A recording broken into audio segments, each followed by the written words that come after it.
The hearing of the Parliamentary Standing Committee on Public Works into the proposed fit-out of office space at London Court of Lot 40, Section 100 of Canberra City, Australian Capital Territory. In accordance with the committee's resolution, this hearing will be broadcast on the Parliament's website, and the proof and official transcripts of proceedings will be published on the Parliament's website. I also remind members of the media who may be present or listening on the web of the need to fairly and accurately report the proceedings of the committee. I remind members appearing by video conference to give their name each time they speak, and if re-entering the video conference to assist witnesses and Hansard. And my name is Graham Perrott. I'm the chair of this committee, and I'm here with Keith Pitt, the federal member for Hinkler and deputy chair. Okay, we also have online, I'm just going to go through it rather than be democratic. Appearing in front of you is Mr. Smith and Senator Van from Victoria, and Ms. Roberts from Western Australia, and Senator Farman from Western Australia. And I now welcome representatives from the Department of Employment and Workplace Relations and the Australian Electoral Commission to give evidence. For the Hansard record, would you please each state your full name and the capacity in which you appear? Thank you, Chair. Deborah Jenkins. I am the Chief Operating Officer from the Department of Employment and Workplace Relations, DEWA. Scott Wallace, the First Assistant Secretary, Technology and Services Division, also from DEWA. Jeff Pope, Deputy Electoral Commissioner at the Australian Electoral Commission. Kath Gleeson, First Assistant Commissioner at the Australian Electoral Commission. Micah Manners, National Director from Colliers. Nathan Munro, Project Director, Ventia. Matt Figgis, Director of Turner and Townsend, Quantity Surveyor. Thank you very much. Although the committee does not require you to give evidence under oath, I should advise you that these hearings are formal proceedings of the Parliament. Consequently, they warrant the same respect as proceedings of the Parliament itself.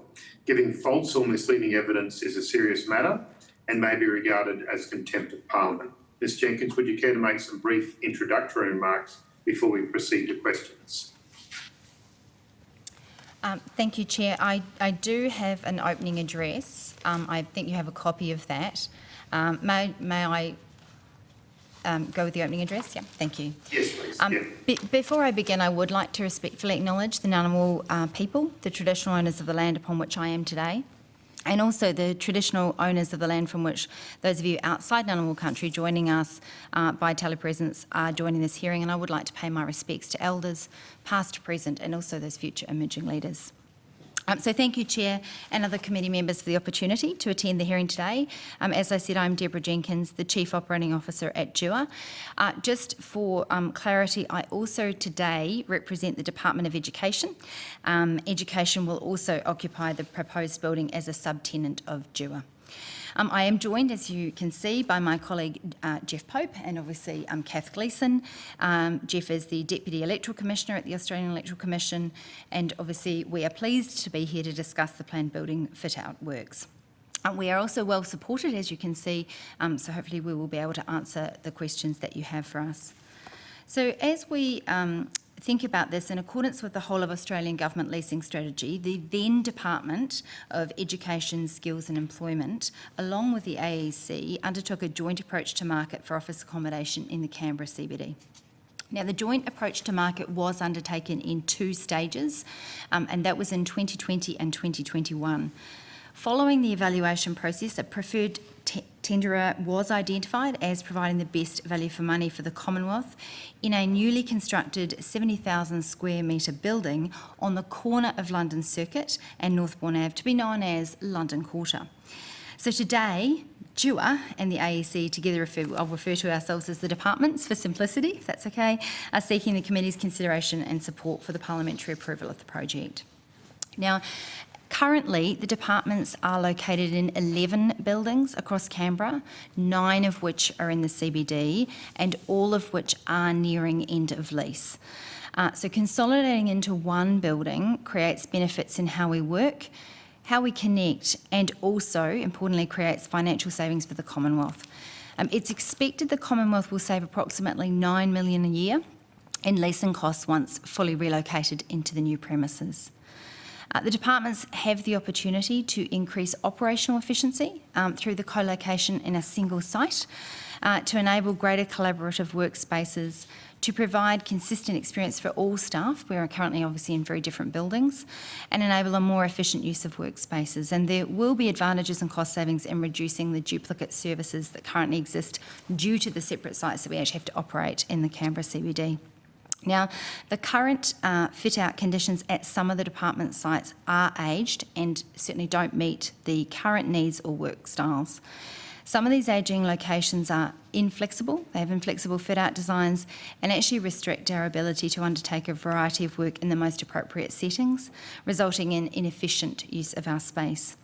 So the departments are looking forward to working in a modern office space that's actually going to support future ways of working. Whilst there will be some differences in how our respective departments operate, there are similarities, and we identified those similarities through our staff consultation process. Staff indicated during those discussions and through these processes that they're looking for open plan designs for things like bright and natural light exposure, greenery, and most importantly, a variety of workspaces, including those private and deep focused areas, some breakout areas, team and collaboration spaces. So combined, our departments have undertaken over 30 discovery workshops with nearly 400 staff, and it generated close to 6,000 insights from our staff on how we work now, but more importantly, how we want to work in the future.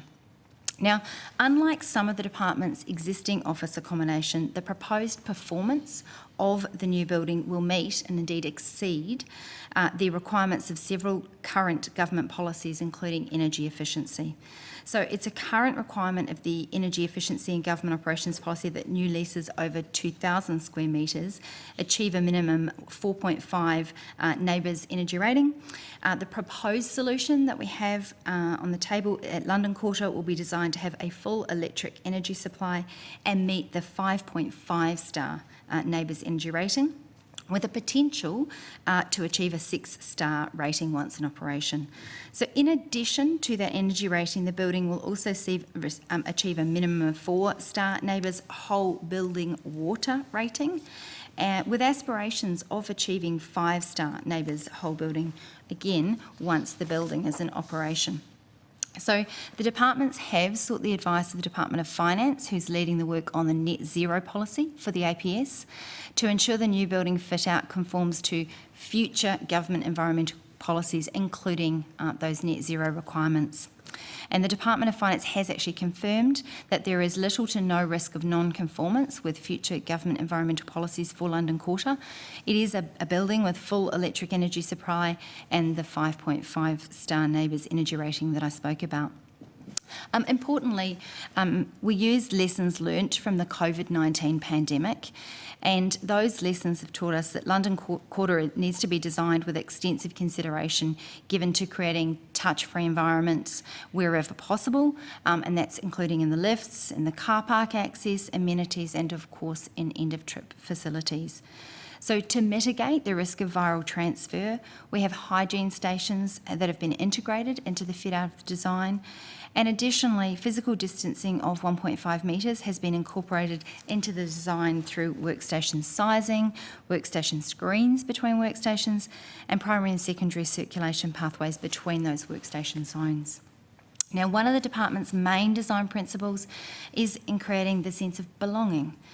People want to feel a sense of belonging at work by connecting with colleagues, reconnecting to the organisation, being inspired by a shared purpose, and knowing they're doing meaningful work. And that new fit-out can create spaces that support the diverse needs of our people, and also include spaces for carers, the multi-faith prayer and reflection. The fit-out's going to also enable the greater cross-collaboration and better support the multidisciplinary project teams that we have at Jura and the other departments, and it will be designed to create a strong sense of team connection and aims to build a sense of community with our workspace. So in a modern workplace, people want to be able to access space based on the tasks that they're doing at any particular point in time.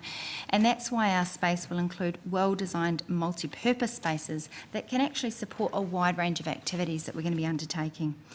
The new fit-out will make it easier, faster and less expensive to adjust our workspaces as we evolve. This will be delivered by flexible and adjustable furniture and minimising those fixed rooms and joinery. Through the staff consultation process, we have heard that our staff are open to flexibility and understand as we want to move to more flexible ways of working, we actually need to use our spaces just in a much smarter way. We want to create workspaces that bring staff into the office and environments where when they're in the office they can actually work effectively either alone or in a team. So the flexibility of that fit-out design is going to ensure the departments can implement a desk use policy that does support the specific requirements of each department represented here today and individual teams, whether that's the allocated individual seating or more flexible approaches to use of desks and other spaces. DUA, just by way of example, will implement a flexible model that provides staff with some predictability in seating arrangements by establishing sort of team neighbourhoods for staff to work within. So with that, thank you, Chair and members. Mr Pope, the team and I are happy to answer any questions that you might have. First question is, does anyone know how to stop a computer from restarting automatically? Because in 9 minutes... Is there an overwrite? Oh, in 9 seconds? I'll just wait.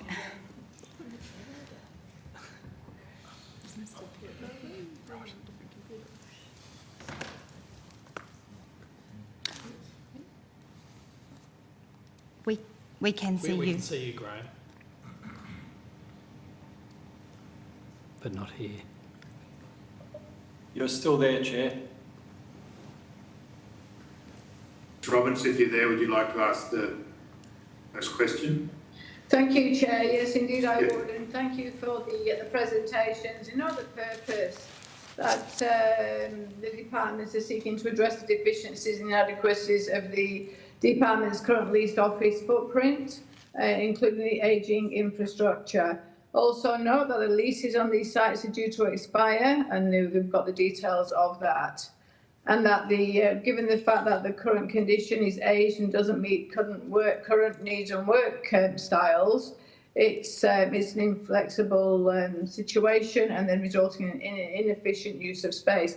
Now, I've given a bit of a preamble because my questions are all based around health and well-being of staff.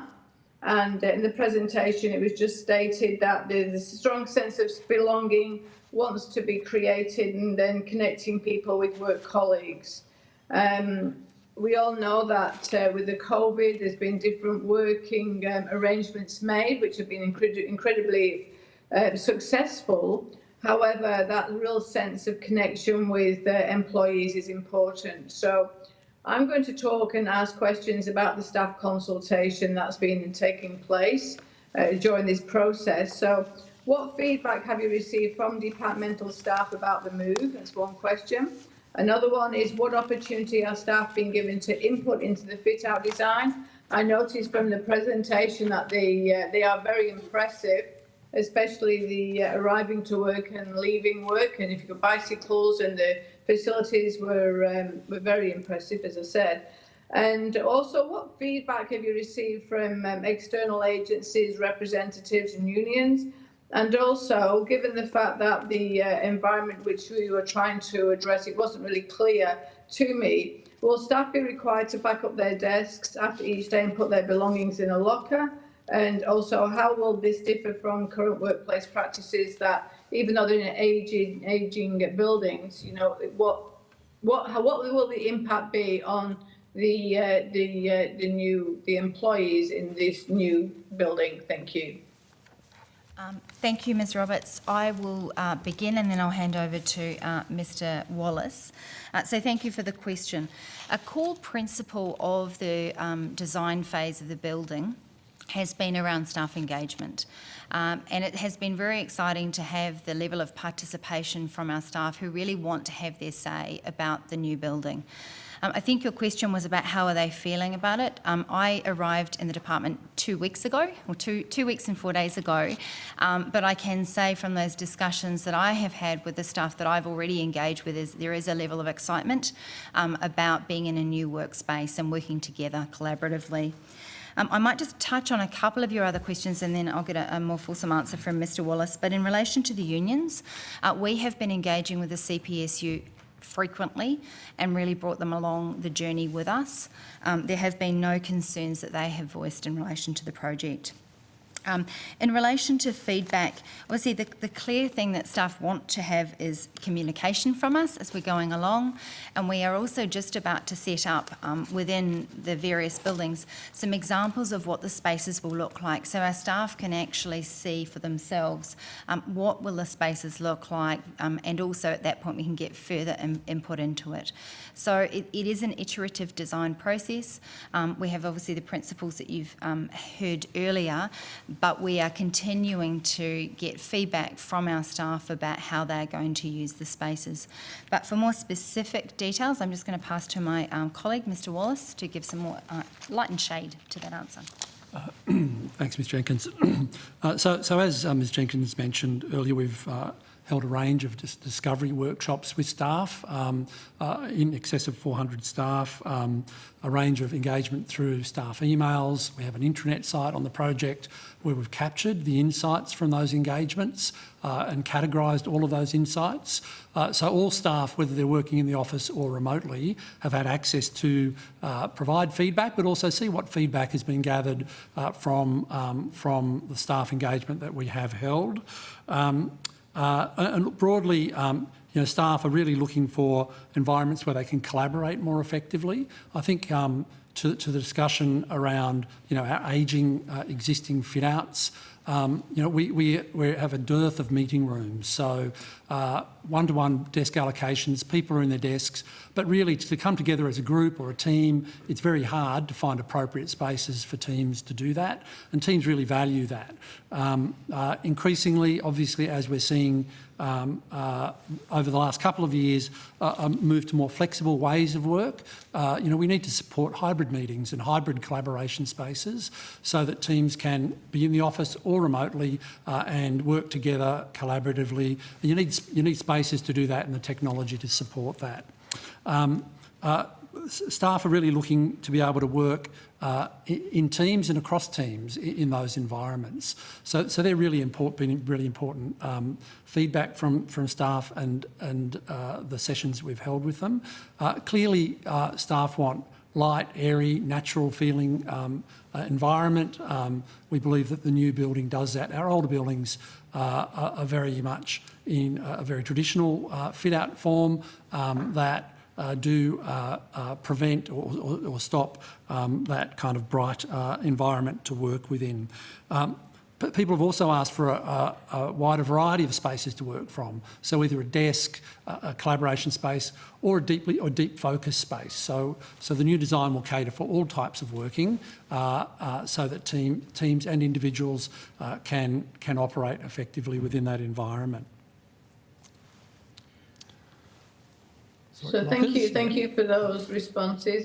So do you have additional responses? Sorry, just to clarify in relation to your question around staff and how they operate within the environment and their desk allocation. And the building will be established so that it will cater for multiple different desk allocation models, as Ms Jenkins said. So for Dewar, we will be moving to a model where we will have 8 workstations for every 10 staff members. We know from our current ways of working that our current utilisation of our existing accommodation footprint runs at around about the 50% mark. So on any given day, about 50% of our desks are occupied. Clearly that's something which reflects an inefficient use of that space. And combine that with the lack of collaboration spaces, there are certainly significant opportunities for us to adopt new ways of working. So Dewar will move to a team-based neighbourhood desk allocation model. That will mean that staff, while they have some predictability about where they might sit, there will be a clear desk policy in place, and staff will have access to personal spaces like lockers to put their personal belongings, noting that a large number of our staff are working flexibly through the course of any week. I might just add, from an Australian Electoral Commission perspective, we've also undertaken comprehensive consultation with our staff. We had a number of discovery sessions over multiple days where a good percentage of our staff attended those sessions, where we gathered nearly 3,500 comments and insights from our staff. And the mood that I've certainly detected is positive and optimistic.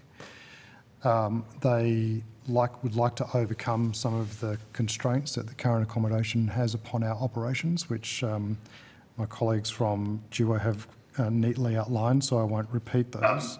Excuse me, just letting you know I'm just switching to Mr Pitt's device if I don't see you again for a minute.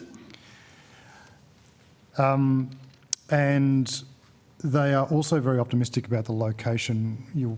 Our staff like to be close to the centre of Canberra with everything that it offers, and also the transport options that it also offers. We have ongoing governance arrangements with respect to this project, so we have weekly meetings with representatives on working groups and monthly oversight from senior steering committee that is also driving this project, with ongoing opportunities for consultation and feedback. And we have also advised the CPSU of this intended project, and I'm not aware that we've received any feedback with respect to that advice. Okay, thank you. Thank you very much for those responses. I mean, there's obviously been a great deal of thought and detail that's gone into the project, and the presentation talked about, the complementary ambience and visuals for Canberra. So thank you, but I was really keen to drill down into how the staff have been taken on this journey, and you've responded to that. And thank you for replying. And I was concerned about the health and well-being, but now I'm reassured. Thank you. Thank you, Ms Roberts. I might throw to the Deputy Chair. Thank you very much. I have a number of questions, as I outlined a little earlier. The first one is around the existing buildings. So there's 11 existing buildings which are described as deficient and inadequate in the papers. If you give me a bit of an outline of what those deficiencies and inadequacies are, and in particular where they're located, and the impact of that staffing level shifting from those locations to the existing businesses around those areas. Thank you. I will start, and then I'll pass over to Mr Wallace. So there's a couple of elements to deficiency. So maybe the first one is our leases are actually expiring, so there is a need to find some new buildings. As Mr Wallace outlined, a number of them are aged, and so that does mean that and having come into them, they are very much in the old style of large offices that are not flexible. So there is quite a waste of space in the current layout. The other thing in terms of unsuitability would be the time that we spend running between the buildings. So Mr Wallace, for example, was in another building. So there is a piece there around the ability, or the unsuitability, because there are so many of them across Canberra.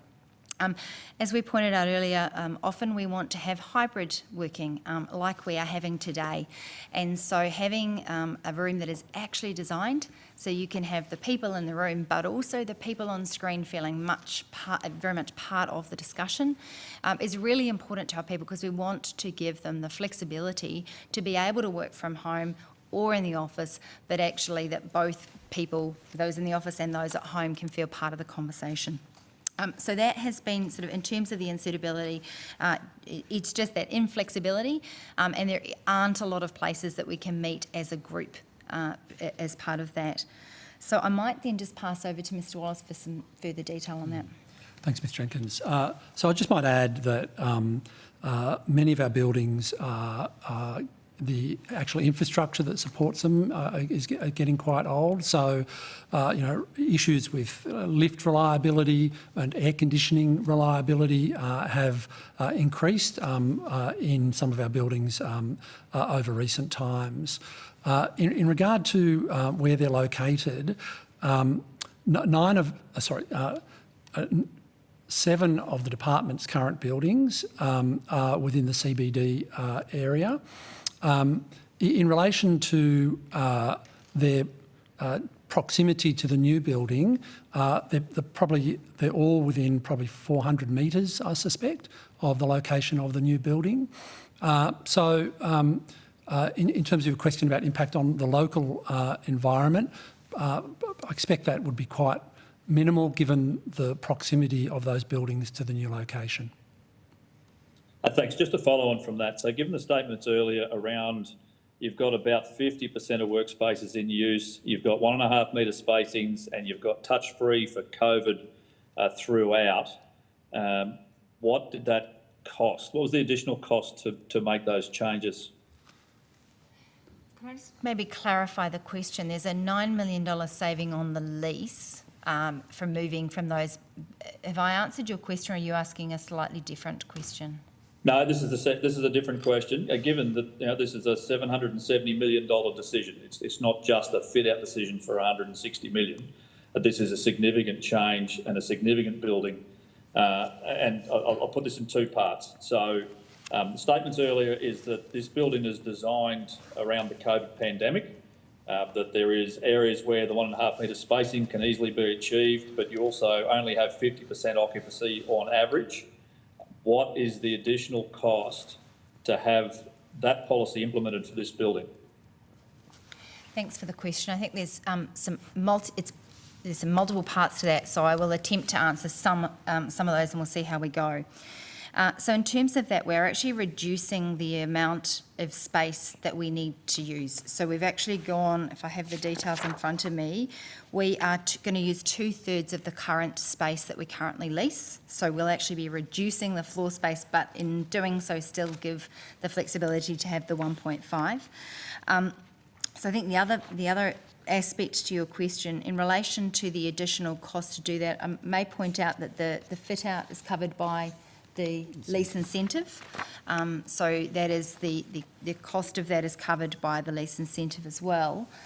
So I think that might go to your question, Mr. Wallace. Anything else to add? Yes, I just might add a couple of things. One is our current buildings are at 50% occupancy. We hope to get a much greater occupancy rate in the new building.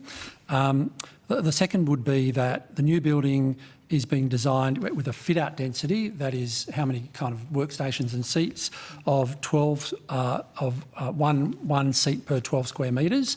That's better than the existing resource management guide 14 square metre allocation for workstations. Sorry, that's probably it, I think. The other point was that the $700 million decision that you refer to, if we didn't make a decision to invest in this building, it would cost the Commonwealth around about $9 million more per annum to stay in its existing lease footprint. So the decision to acquire the new building or to move into the new lease does deliver for the Commonwealth a $9 million per annum savings benefit in relation to lease costs. And just to come back to an earlier point, you said that one of the challenges with the existing buildings is the fact you've got to move between them to go and see people, etc. Do you expect that there won't be any changes to departmental structures by any government that may or may not come in the future? Or is everyone in the one place? Maybe the best way to answer that question is that the building itself has been designed with maximum flexibility. So as the architects have had the chance to show you,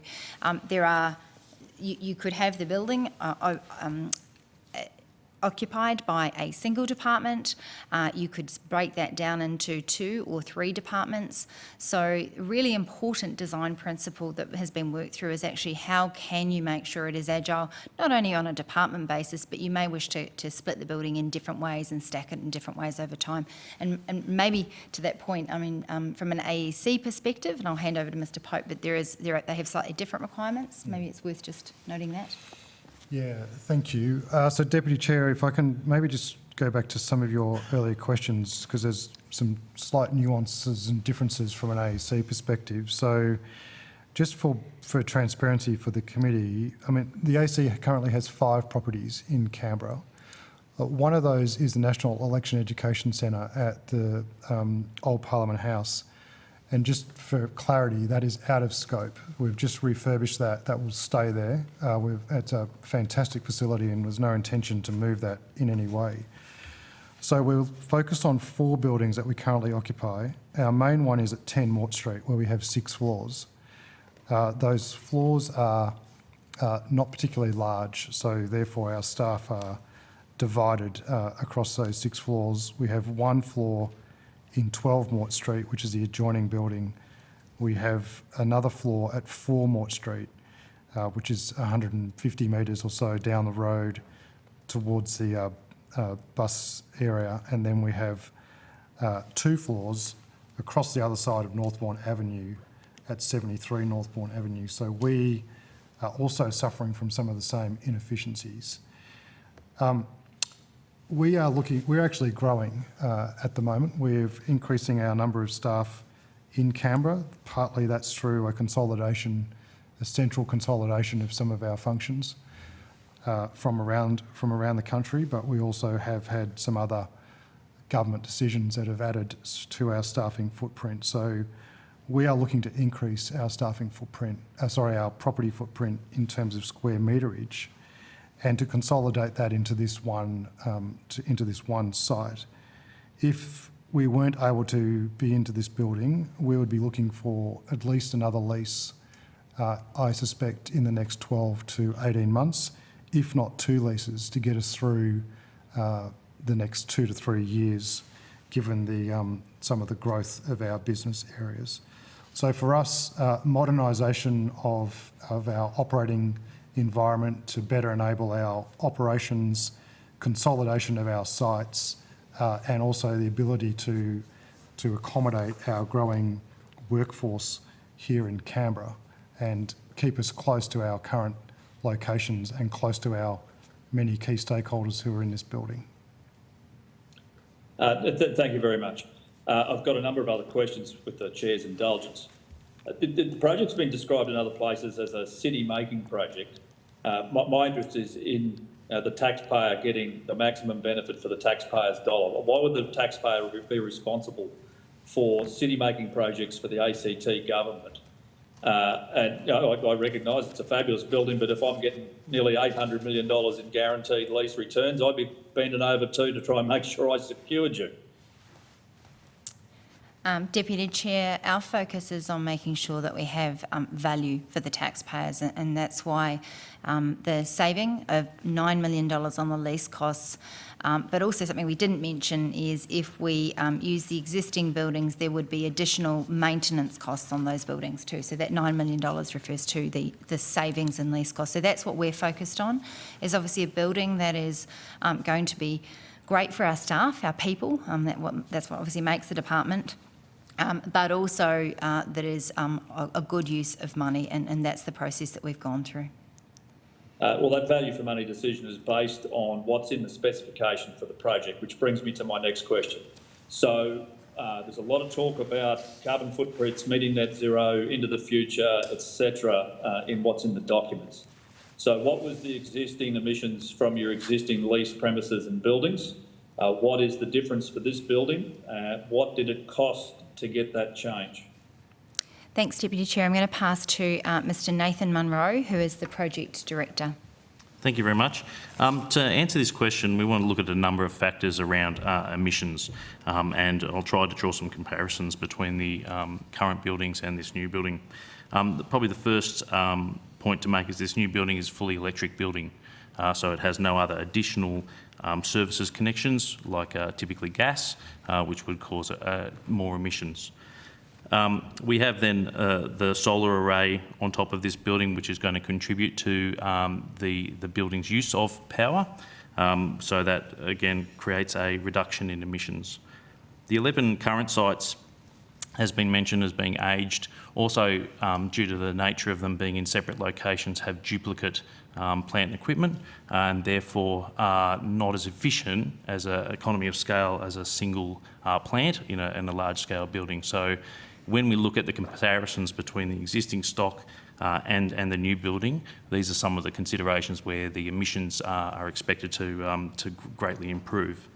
Again, we mentioned earlier the ratings that the new building will achieve, 5.5 NABERS power rating with the potential of 6, which is going to have a great improvement over those current existing stock, which some don't even qualify for a rating. So we're looking at some really great savings in moving to the state-of-the-art new building, and also the economy of scale that offers. Okay, what I'm looking for is a cost, $1 per tonne in CO2. So you might want to take that on notice and come back to the committee. I mean, if you are going to over-design the building, which my understanding is that's what happens, given your expectation on the star rating and everything else, which brings me to the next question. So the green lease that's been included also includes cost for an auditor, an accredited assessor. What cost does that add on to the operations? Per annum. Look, we'll probably take that on notice with your previous question as well. The green lease schedule is obviously a template document, and we'll get those costs in operation quantified and come back to you. Yeah, I mean, these are policies set by the government of the day. It's not unreasonable to ask questions about what the cost is for those improvements, because it's a reasonable measure. Now, I believe there's some 600 car parks. And you're also associated with what's proposed to be a light rail stop. If you might want to make some comments about that. I will, Deputy Chair. So there is the site that it's currently on, there is some public parking on that current site. The proposed building incorporates both public parking and also secure parking for the department employees as well, those eligible. In relation to the light rail, it's obviously been designed, a number of our staff come to work using the light rail, and the end of trip facilities as well, sort of combined to mean that you've got our staff are able to come to work by car, by light rail, or maybe if they choose bicycle or running, a good run into the office, with the end of trip facilities as well. So that's in relation to the car park. I don't know if there's any other details you want to provide, Mr. Wallace, on the actual car park. Do you have an expected use? I mean, what's the split? How many are likely to drive versus how many on public transport? And what's the number of public to government? Yeah, thanks. Sorry, just get the numbers. It's 600 and 200 public. And 600 departmental sites and 200 public sites. The 600 departmental sites were determined based on our current usage of car park across our existing 11 sites and the staff that access those car parking spots. Is there capacity for the 600 to be then go public? Yeah, if it turns out that some of the 600 currently in private transport want to go public, is there an easy floor or breakdown that would lend itself to more public parking?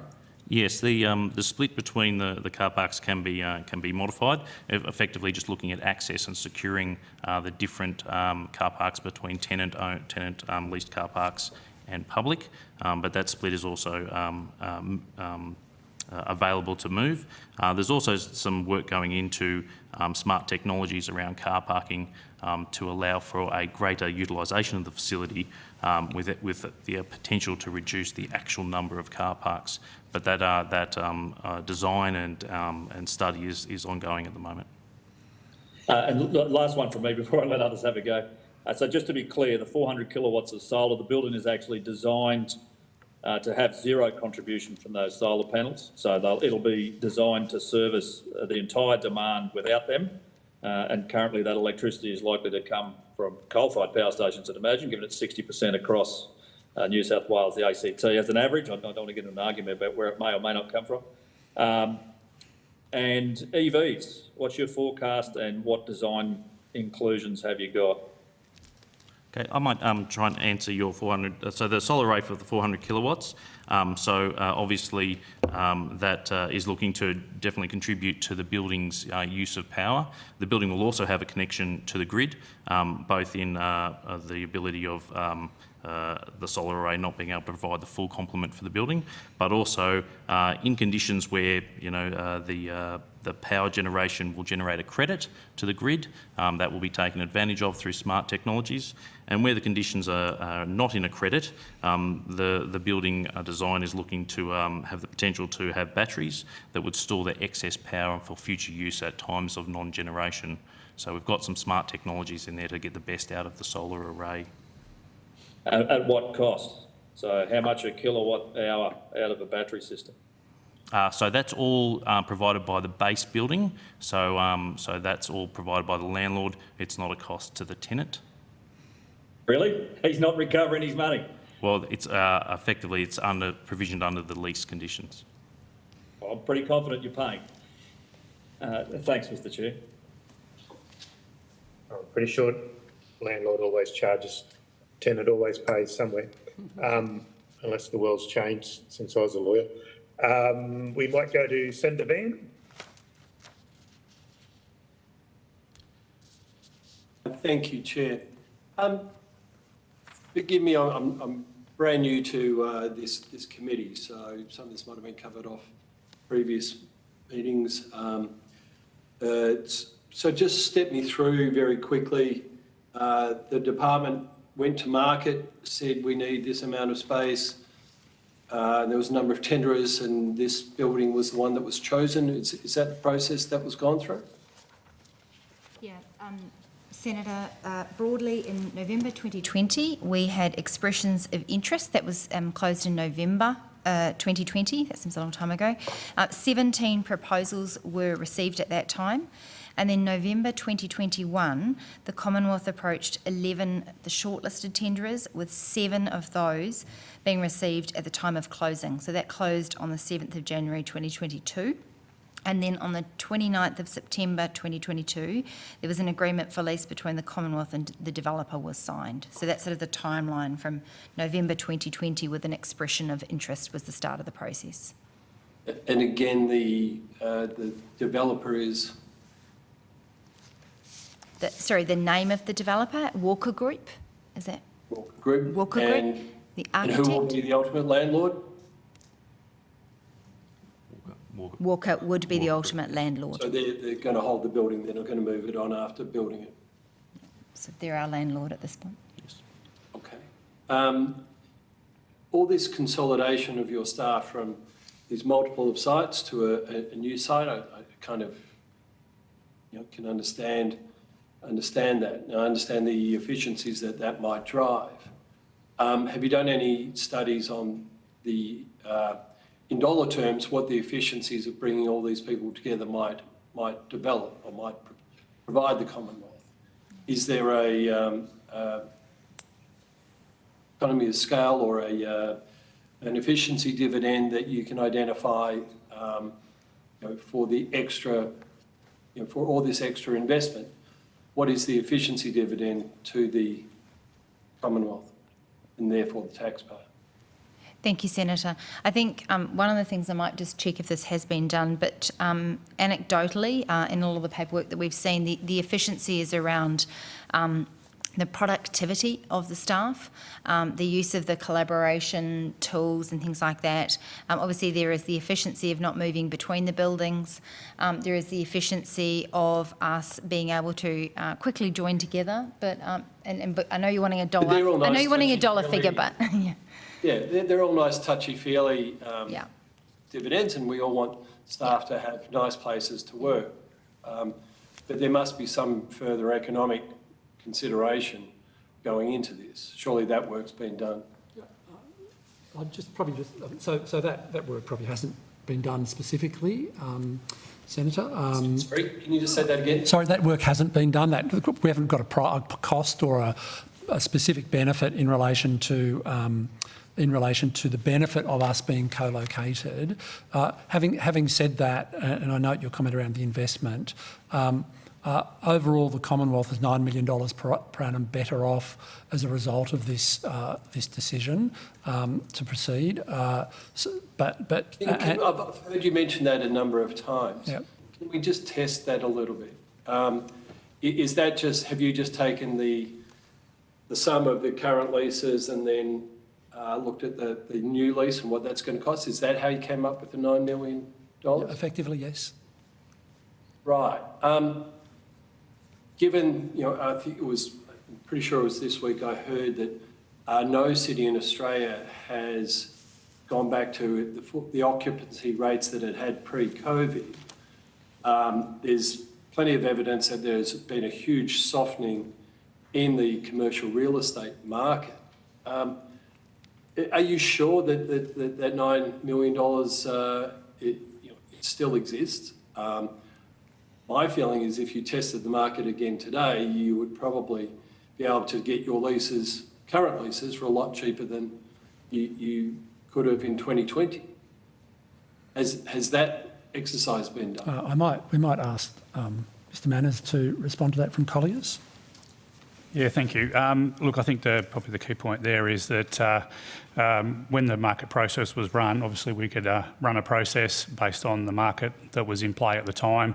A full value for money assessment was undertaken, and a transaction was undertaken. Whether there's a difference in the market now, that would be open to testing. Okay. Sorry, I didn't catch your name. Micah Manners from Colliers. Thank you. Colliers is a commercial real estate agency, isn't it? Yes. And you operate in the markets every day. You would have your finger on the pulse of what's happening in the commercial real estate market at this very moment, wouldn't you? Or yes. Shouldn't you? Yes. And you're saying to me, hand on heart, that you have not seen a softening in the commercial real estate market? I guess there's probably a few elements there. I'll probably hark back to the previous point about reduction in space. So there was, for the departments, there was reductions in space, which created some of the savings. In terms of the market, if we analyse... Sorry, just on that, can I just test these as we go through them? So if there's a reduction of space in this new thing and that's producing the saving, couldn't just one of the leases being given up and produced or as many as needed, these other leases being given up and consolidate, and therefore achieve that saving without the disruption? I haven't got to moving costs yet, but you might want to take those ones on notice. Yep. So the refit costs are in front of us. I'm not hearing a strong argument here. Yeah, I guess there were a number of other factors that were taken into consideration in making that move, and I think Ms Jenkins has articulated a number of those reasons for seeking to have a single venue. So maybe... I mean, we all want something nice, new and shiny, but you're asking the taxpayer to pay for this. What we're here to test is whether the work has been done to ensure that the taxpayer's money has been spent in the most efficient way possible. So, Senator, I'm not hearing any evidence that it has been. Yeah. So, Senator, maybe if I can give just a bit of background to an alternative, which would maybe be to stay in our current buildings or to reduce on those floor plates. A couple of the complications there are around one of the buildings, in fact, is going to be demolished. Some of the other buildings need significant work to happen on them to maintain those buildings.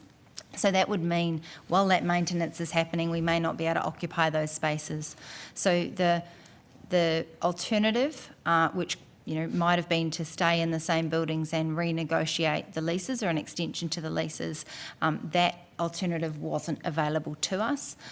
So there are other alternatives. I know that I'm not sure if you want to provide a bit of context to some of that thinking around value for money at that time. Yep. Definitely with your space allocation, one of the key contributors to the reduction in space is our ability to reset the fit out, and we're now redesigning that to current technologies and also current density ratios, which is greatly improving how we can use that space. We mentioned before about how some of the existing stock or existing leases are not fit out in a proper way, and so to then reuse those buildings would also require a fit out, and using that fit out and putting more density in there would put pressure on their aged base building systems, like their air conditioning and their lifts and things like that. And so that then in turn creates another problem or another complexity to the situation. So moving to the new building with state-of-the-art technology and having the ability to redesign large floor plates in a more efficient and a higher density way creates that saving. Okay, I'm going to test that and ask you to put all that on notice with the various alternatives with those buildings that you say won't be usable under those circumstances. Carve them out and show us, where what those added costs would be, and in that way justify this whole new build. And that, because you're saying you need higher density, yet you're saying less people are coming to work, and as well, I'll make a note of you said you calculated the car parks needed on what staff are using currently, i.e. the 600. Surely, with these new facilities and the light rail and the end of trip facilities, people are going to be using less car parks, aren't they? Senator, we will take Since that they're all on trying notice. to reduce emissions. Sorry, we'll take that on notice. I also realised we didn't answer, I think it was one part of your question around electric vehicles. No, I didn't answer. Sorry, no, that was another question. Sorry, that was Okay. the Deputy Chair. Sorry, we can come back to that. Sorry, Senator. But it That's does. okay. Yeah. So we'll take those questions on notice and see what we are able to provide you in relation to that. Okay, I'll look forward to those. Do you think we could have those before next week? Obviously, the week after that, I've got Senate estimates, so I might want to test some of those in that forum as well. Thank you, Chair. Thank you, Senator Van, and thanks for giving them some sleepless nights between now and estimates as well. So Everyone has sleepless nights between now and estimates, I promise you. Okay, is there a Mr. Smith in the room? There is a Mr. Smith in the room, Chair. Chair, just a couple of questions. One, I'm interested, and obviously this was discussed previously in the briefing, but why locations that were looked at were limited to the CBD? What was the rationale for that? That would be, and it would be interesting to know whether the departments had done any costings of locations outside the CBD, but may not have been able to do so. Pass to Mr. Wallace for that. Thanks, Mr. Smith. The departments approached the market in November 22 on the basis of the Commonwealth Leasing Strategy, which was developed by the Department of Finance. The Department of Finance Commonwealth Leasing Strategy identified that the then Department of Education, Skills and Employment and the Australian Electoral Commission should jointly approach the market for new office accommodation for their leases that were expiring in 24-25. That Commonwealth Leasing Strategy did identify the Canberra CBD area as the location for which the departments should approach the market. the departments, 9 of the department's 11 buildings are all located in the Canberra CBD, and its staff are obviously, the vast majority of our staff operate and work from offices and buildings within the CBD, and have their lives and work transport organised to get them to and from their place of work, which is the centre of Canberra. So was there any capacity to consider options outside the CBD? Canberra is a city which, whilst there can be distances between the town centres, it's not that difficult to get between those town centres, particularly the centres of Woden or Belconnen or possibly Tuggeranong. Was there any consideration of sites there, which I would imagine the actual overall cost would be potentially significantly lower? The department's considered in developing the expression of interest the input, obviously, of the Commonwealth leasing strategy and the existing staffing footprint that the department's had, and determined that the Canberra CBD was the most appropriate spot to conduct the expression of interest. So precluded consideration of what might have been lower cost alternatives? Its approach to the market was limited to that CBD area. Yep. And look, I understand it's actually good for the economic well-being of the civic area. It would have had a significant impact on the economic well-being of the business district around Civic if the departments had moved. With the change of footprint from 90,000 square metres to 70,000 square metres, that's quite considerable. And I think I'm possibly the only person on this committee who has an understanding of the age of most of the buildings we're talking about. And my other committee members might like to be aware that one of the offices that eventually Dewar will be looking at moving out of actually had a ceiling collapse late last year, and many of the other buildings have been part of the classic Dietz Street and you would have 25, 30 years or more really in terms of the age profile. But with the move from 90,000 to 70,000, is that going to make it difficult if there's a requirement for growth in staff numbers or possibly the movement of other allied organisations, such as, I'm not suggesting that they will move, but potentially something like the Fair Work Commission will be difficult to accommodate future growth of both the AEC and Dewar, and would it possibly preclude the capacity to include other allied organisations if that opportunity arose? Mr Smith, I'll start. I think one of the principles of the design was the flexible furniture, the flexible walls, and as we talked about, in terms of the ratio, we're actually at 12 square metres per person, when actually we can go to 14. So there is a bit of wriggle room in how we have allocated the spacing, which does allow for some flexibility to use different areas differently as we change and evolve, and as you say, there may be decisions made for us to have other organisations join us. So I'm relatively comfortable that has been thought about, but maybe if Mr Wallace can provide any further detail. Thank you. So firstly, the buildings have been designed so they can be, the configuration can be changed. So if there was shrinkage, for example, you could sublease parts of it. Obviously, a building, you can only grow to a certain point within the building kind of environment. Noting that we're creating a traditional desk or a workstation for every 12 square metres, and the departments are using, certainly the Department of Employment and Workplace Relations, a 10 people to 8 desks ratio. We believe that there is capacity for around about a 10% growth in our current staffing numbers to be catered for within the building accommodation footprint. Obviously, the kind of variables at that point, should you reach capacity, are to look at your densities or to look at what your occupancy is. So beyond that kind of 10% growth, there are opportunities probably to look at, the density of 12 square metres or your 10 to 8 ratio, and if you're not getting the full occupancy of the building, there might be capacity to expand the capacity of the building. I might just add that the AEC's projected growth that I spoke about earlier has been factored into this already.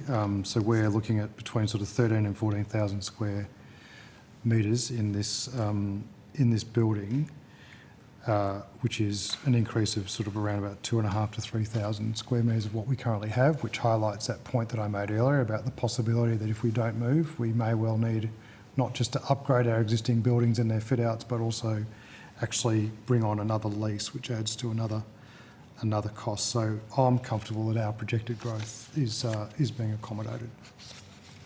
That's comforting to hear, Mr Pope. Is there any consideration of the Fair Work Commission moving to the new building as well?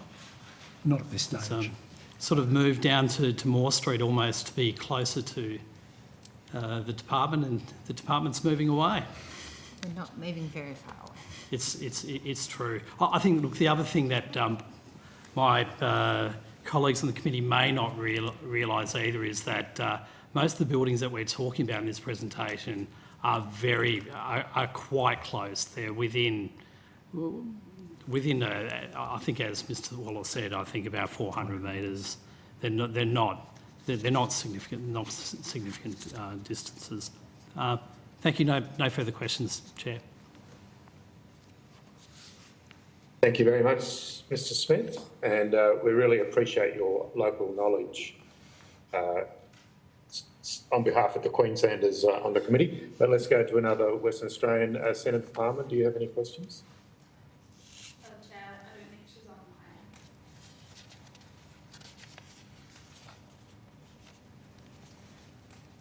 online. Don't mind.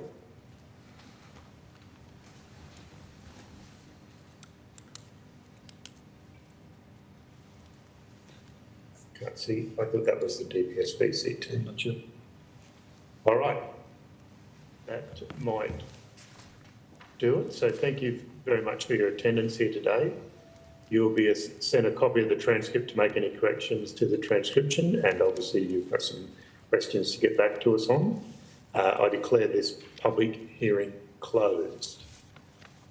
And if members can stay on. Thank you, Chair.